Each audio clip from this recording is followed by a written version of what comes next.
샬롬 동역자 여러분, 박만호 선교사입니다. 네, 오늘 또 주말을 맞이해서 아마 좋은 시간들 보내고 계실 텐데요. 어제 제가 나사로의 죽음에 대해서 여러분께 또 묵상을 나눠드렸고, 많은 믿음의 동역자분들의 헌신과 사랑, 어찌 보면 자기의 필요들을 다 죽이시고 이거 선교지를 통해서 보내주신 그 사랑으로 인해서 정말 우리 무슬림촌의 또 전국 원주민들에게 하나님의 살아계심을 전하고 하나님의 영광을 전할 수 있었는데요. 여러분들 그 헌신을 보면서 어제 말씀에 대해서 좀 더 나누고 싶다라는 마음을 하나님께서 새벽에 주셔서 어제 말씀을 갖고 동역자분들께 다시 한번 하나님께서 알려주신 말씀을 나누고자 합니다. 먼저 어제 본문을 보면 요한복음 11장 21절에 보면 마르다가 예수께 말했습니다. 주여, 주께서 여기 계셨더라면 오빠가 죽지 않았을 것입니다. 오빠가 죽지 않았을 것입니다. 그런데 사실은 나사로가 죽었기 때문에 예수님께서 죽은 나사로, 사흘이나 돼서 썩은 냄새가 펄펄 나는 죽은 나사로를 다시 살리실 수 있었고, 그것을 통해서 많은 자들이 예수님을 믿게 되었으며, 또한 그 사건을 통해서 하나님께 영광을 드러낼 수 있었던 것입니다. 다시 말하자면 나사로의 죽음을 통해서 하나님의 영광을 볼 수 있었다는 거예요. 근데 예수님께서는 나사로가 죽을 병이 아니라고 말을 했습니다.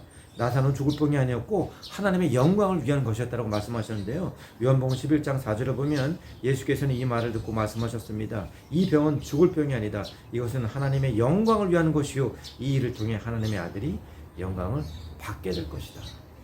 사실은 나사로는 죽을 병이 아니었습니다. 그런데 무엇 때문에? 하나님의 영광을 위해서 나사로는 죽을 수밖에 없던 거예요. 나사로는 죽기까지 주님께 순종을 했던 것입니다. 목숨이 넘어갔다가 다시 살아난 게 아니라, 정말 그냥 아픈 곳에서 그친 게 아니라 나사로는 완전히 그 죽음의 문턱을 넘었던 거예요. 제가 어제 이 말씀을 묵상하면서 사실은 꿈에서 느낄 것이, 우리가 느끼는 것이 무엇일까라는 것을 한번 생각해 보기 위해서 이 말씀을 묵상하다 말고 숨을 꽉 한번 참아봤어요. 숨을 꽉 이렇게 한번 참아보니까 심장박동수가 점점 확 빨리 뛰다가 점점 느려지고, 그러면서 가슴에 심한 압박이 막 터질 것 같은 압박이 막 오더라고요. 그러면서 눈이 막 튀어나올 것 같고, 그러면서 온 몸에 아마 피가 안 통하니까 막 찌릿찌릿한 것 같고 몸이 막 저려오는 거예요. 근데 그런 순간을 나사로는 넘었겠죠. 우리가 하나님의 영광을 드러내기 위한다라는 것은 나 자신을 죽여야 된다는 거예요. 나의 생각을 죽이고, 나의 본능을 죽이고, 나의 나됨을 죽이고, 나의 필요를 죽이고, 나의 물질을 죽여서 완전히 나의 나됨을 없애버리는 것. 그럴 때 하나님의 영광이 드러난다는 거예요. 나사로는 자기의 죽음을 통해서 죽기까지 하나님께 순종함을 통해서 하나님의 영광을 드러냈습니다. 그런데 어떻게 하나님의 영광을 드러내냐면, 이처럼 우리가 나의 나됨을 포기하고, 어제 많은 믿음의 동역자분들 예수 왕 영광 받으소서, 우리 박한설 권사님, 우리 또 유재호 알지 못하는 성도님, 우리 또 이신혜 집사님, 여러분들께서 자기 피를 죽이고 얼마나 이 힘겨운 요즘 상황 가운데서 필요한 것들이 많으시겠습니까? 그런데 나의 피를 죽이고, 나의 물질을 죽이고, 나의 욕심을 죽이고, 나의 욕구를 죽이고, 내가 하고 싶은 것들 다 죽이고 주님께 내어드리니까 주님께서 그것을 통해서 우리를 무덤에서 불러냈던 나사로처럼 우리의 가난 가운데, 우리의 질병 가운데, 나의 근심 가운데, 나의 걱정 가운데, 나의 아픔 가운데 무덤에 갇혀있던 우리에게 나사로야 일어나서 나오라고 말씀하심을 통해서 이 무슬림촌에 저 정글에 하나님의 영광을 드러냈다라는 것입니다. 우리가 나의 나됨을 죽일 때에 사실은 우리가 죽는 것 같지만, 우리가 나의 나됨을 통해서 십자가에 못 박아 돌아가셨던 예수님께서 3일 만에 부활하셨던 것처럼 예수님과 함께 다시 부활한다는 거예요. 그래서 누구도 그리스도는 예수님 새로운 피조물이라, 옛것은 지나갔으니 보라 새 것이 되었노라. 그냥 우리가 적당히 아파서는 안 됩니다. 적당히 힘들어서는 안 됩니다. 적당히 하고 넘어가 해서는 안 돼요. 우리가 집안을 고칠 때 집안을 개조하잖아요. 그러면 집안에 요거 좀 리폼을 하고 요거 좀 바꾸고 집안에 가구 위치를 바꾸고, 근데 집안의 본체는 그냥 남아있잖아요. 새 집이라고 말하잖아요. 집을 완전히 부수고 다시 기초부터 다시 쌓을 때 비로소 새 집이라고 우리는 얘기할 수 있는 것입니다. 나의 나됨을 죽이지 못한 사람들, 루시의 아내가 있었죠. 여기를 떠나서 소노가 고문을 통해서 절대 뒤로 돌아보지 말고 산으로 도망가라 그랬는데, 그 나의 나됨, 나의 욕심을 버리지 못해서 뒤를 돌아보고 소금 기둥이 되었다라는 거예요. 또한 아말렉 아각을 죽이고 그 안에 성 안에 있는 모든 백성을 죽이고 또 동물들을 모두 다 죽이라고 했는데, 사울 왕은 나의 나됨, 나의 욕심을 버리지 못해서 결국 하나님의 영이 떠나가고 마귀의 영이 들어가서 비참한 최후를 맞이하고 말지 않습니까? 아나니아 삽비라는 어땠습니까? 주의 성령이 임하여 가진 재산을 하나님께 드리라고 말씀했는데, 나의 나됨을, 나의 생각을, 나의 필요를, 나의 욕심을, 나의 욕구를 죽이지 못해서 결국 비명행사의 한날에 남편과 아내가 죽게 되고 마는 그런 비참한 최후를 맞이하게 되었고, 여리고성을 점령할 때 하나님께서 거기에 있는 물질에 손을 대지 마다 그건 저주받은 것들이라고 얘기했는데, 나의 나됨을 버리지 못한 악어는 금과 은과 아름다운 위투를 훔쳐가서 결국 그것으로 인하여 자기뿐만 아니라 자기 아내와 자기 아이들과 자기 모든 식솔과 모든 재산의 악을 골짜기에 묻혀버리고 마는 그런 비참한 최후를 맞이하게 됐다는 거. 왜? 나의 나됨을 죽이지 못했기 때문이라는 겁니다. 그런데 나사로는 죽기까지 주님께 순종했어요. 죽음의 고통을 당했다는 거예요. 그러자 나사로는 하나님의 영광을 드러낸 도구로 그를 통해서 그의 다시 살아남을 본 그 역사적인 사건을 통해서 예수님을 믿지 않았던 많은 자들이 예수님을 따라가게 됐고, 그를 통해서 예수님께서 영광 받으셨고 그를 통해서 하나님께 영광을 받았다는 거예요. 나사로뿐이 아니지 않습니까? 아브라함은 어땠습니까? 나의 나됨을 버리고 아버지의 본성을 버리고 부모의 본성을 버리고 이삭을 제물로 바치라 했던 하나님의 말씀에 순종해서 이삭을 제물로 바쳤습니다. 출애굽할 때 많은 이스라엘 백성들을, 300만 명의 이스라엘 백성들을 나의 나됨을 포기하지 못했어요. 그 300만의 이스라엘 백성들은 아직도 노예 근성을 포기하지 못했어요. 노예 근성이 살아있었다라는 거예요. 그래서 목이 마르면 물을 달라고 주님께 원성을 하고, 또 뒤에 쫓아가면 또 불평을 하고, 그런 자들은 불평에 물려서 죽게 되고, 또 주님을 믿지 않으니 십자가를 보지 않음을 통해서 죽게 되고 마는 그런 일들이 일어났다라는 것입니다. 반면에 모세는 끝까지 주님을 믿고 나의 나의 버림을 통해서 위대한 선지자로 쓰임을 받았다는 겁니다. 사랑하는 믿음의 종자 여러분, 하나님은 오늘도 우리에게 나의 나됨을 죽이라고 말씀하세요. 물론 예수를 믿을 때 왜 이렇게 피곤해, 왜 이렇게 힘들어, 내가 꼭 이렇게 물질을 드려야 돼, 내가 꼭 교회에서 이렇게 봉사를 해야 돼, 내가 꼭 나를 손해보는 것처럼 하고 이렇게 하나님께 드려야 돼. 네, 그래야 됩니다.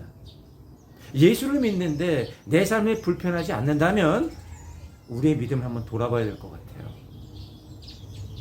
예수를 믿는데 내 삶이 전혀 손해보는 것 같지 않다면 나의 믿음을 한번 돌아봐야 될 것 같아요. 왜? 나사로는 자기가 죽기까지 자기 목숨을 내어 드리면서까지 예수님께 순종했을 때 하나님께서 영광을 보지 않으셨습니까? 그런데 여러분, 내가 나의 됨을 포기하고, 내가 나의 본성을 포기하고, 내가 나의 자아를 포기하고, 나의 생각과 나의 마음과 나의 욕심과 나의 욕구와 나의 본능과 나의 물질을 죽이면 어떤 일이 일어나는 줄 아세요? 나를 가두었던 근심의 무덤에서 주님께서 나를 부르시게 되고, 나를 가두었던 걱정의 무덤에서 주님께서 나를 살리시어 벗어나게 하고, 나를 아프게 했던 질병의 무덤에서 주님께서 나를 부르셔 다시 그 무덤에서 걸어 나오게 하시고, 나를 가두었던 가난의 무덤에서 주님께서 나를 부르시어 나를 나오시게 한다는 말입니다. 너무나 안타까운 것은 내가 가난하고 내 사업이 안 되고 내가 힘드니까 나 주님께 못 드리겠어, 그래가지고는 그 무덤에서, 가난의 무덤에서 헤어나올 수가 없다라는 거예요. 나는 죽어야 예수님이 살고 내 몸에서 썩은 냄새가 나야 하나님께서 영광을 받는 것입니다. 사랑하는 믿음의 동역자 여러분, 어제 귀한 정말 이름도 알지 못하고 만나보지도 못했고 때로는 저희가 만나봤고 수년 동안 10년 가까운 세월 동안 저에게 계속 이렇게 선교사역을 위해서 헌신해 주시는 분들이 계셨기 때문에 이건 무슬림촌에 축복을 나눌 수 없고 정글 원주민교회 성도들에게 또 축복을 나누고 그 남는 비용으로 오늘 또 건축재를 지금 사러 내려갔습니다. 왜냐? 여러분들이 여러분의 자신을 죽이고 그것을 통해서 하나님께서 영광을 받으셨기 때문이에요. 사실은 오늘 저도 지금 계속 생각을 하고 있는 거예요. 왜냐하면 이제 저희가 아마 나머지 건축비가 다 채워지면 다음 주 한 수요일쯤 목요일쯤에 제30호 원주민교회 건축이 완공될 것 같고, 그럼 저는 이제 십자가에 다 그 십자가 전동불을 이미 구입을 했습니다. 그럼 그걸 가서 불을 밝혀야 되는데 이제 어제 보내주신 비용으로는 제가 거기에 갈 수 있는 비용밖에 안 되는 거예요. 그러니까 생각이 또 막 드는 거예요. 만약에 갔는데 건축비가 아치워지면 어떡하지? 또 거기 가서 내가 인부들 또 우리 선교사역센터 사역할 나머지 방과 공공방에 사용할 우리 사역자들 데리고 와야 되는데 또 나도 여기 다시 와야 되는데 비용이 없잖아. 여러 가지 생각들이 막 많이 부정적인 생각들이 드러나는 거예요. 그런데 그런 생각에 사로잡히면 가지를 못하는 거예요. 그래서 예수님께서 나사로를 통해서 너의 생각을 죽여라. 마누야 너의 생각을 죽이고 너의 마음을 죽이고 너의 두려움을 죽이고 너의 걱정을 죽여라. 그러면 내가 너를 가난의 무덤에서 널 두려움을 무덤에서 걱정의 무덤에서 근심의 무덤에서 불러 걸어 나오게 할 것이다. 예수님이 돌아가실 때 거기 많은 제자들이 두려움의 때로 3년 동안 가르쳐준 선생님을 믿고 얼마나 많은 이 세상을 다리시실 왕이신지 알고 믿고 따랐는데 예수님이 허망하게 십자가에서 돌아가셨습니다. 그래서 로마 병사들이 유대 사람들이 바리새파들이 그 제자들 찾기 위해서 돌아다닐 때 그 제자들은 어디가 있었어요? 내 방에 들어가서 다락방에 들어가서 그 캄캄한 밤에 불도 켜지 아니않고 두려움을 피해서 도망왔지만 결국 그 두려움 가운데 걱정 가운데 갇혀 있었다라는 거예요. 그런데 보라신 예수님이 어떻게 했습니까? 그 두려움의 문을 뚫고 그 걱정의 문을 뚫고 그 건성의 문을 뚫고 그 어둠 가운데로 벽을 뚫고 찾아오셔서 그들에게 평안을 주지 않으셨습니까? 우리가 주님께 내 자신을 내어드릴 때, 우리가 주님 앞에서 나의 본성을 죽이고 나의 욕심을 죽이고 나의 물질을 죽이고 나의 욕구를 죽이고 나의 나됨을 죽일 때에 예수님께서 말씀하십니다. 마누야 일어나라. 일어서서 내 무덤을 뚫고 걸어 나오라. 우리가 죽으면 세상에 아무 소리도 들리지 않잖아요. 나사로가 죽었는데 무슨 소리가 들렸을까요? 우리가 내 자신이 죽으면 돈 생각, 물질 생각, 출세 생각, 명예 생각, 아픈 생각, 걱정, 근심 아무 소리도 들리지 않아요. 그런데 들리는 소리는 바로 예수님의 부르심의 소리라는 것입니다. 왜? 예수님이 우리를 만드셨기 때문에. 사랑하는 믿음의 여러분, 나를 죽일 때 그것에 예수님이 임하고 예수님이 이 말씀을 통해서 예수님의 말씀이 우리를 부르실 때 그것을 통해서 새로운 피조물이 되는 역사가 일어나고 우리가 새로운 피조물이 될 때 하나님의 영광을 드러내는 큰 사람으로 쓰임받게 될 줄 믿습니다. 그래서 저는 월요일날 가는 비행기표를 믿음으로 끊으려고 합니다. 나머지 건축비 약 500만 원인데요. 반드시 그게 채워져서 거기 그리스도의 십자가의 불빛을 채우고 또 그거 원주민 성도들에게 제가 얘기했습니다. 아직 건축비가 다 채워지지 않았기 때문에 포기하시면 끝까지 매일 밤마다 기도하라고. 그럴 때 하나님이 응답해 주실 거라고. 그래서 제가 그곳에 가서 하나님의 살아계심, 하나님의 영광을 드러내고 또 다시 선교사에 돌아서 사역을 할 수 있도록 나의 나됨을 죽일 때 그것을 통해서 그리스도께서 역사하셔서 하나님의 영광을 받으시는 그런 하루 되시길 인도네시아 무슬림촌에 있는 언약의 무지개 선교센터에서 박만호 선교사가 전해드렸습니다. 감사합니다.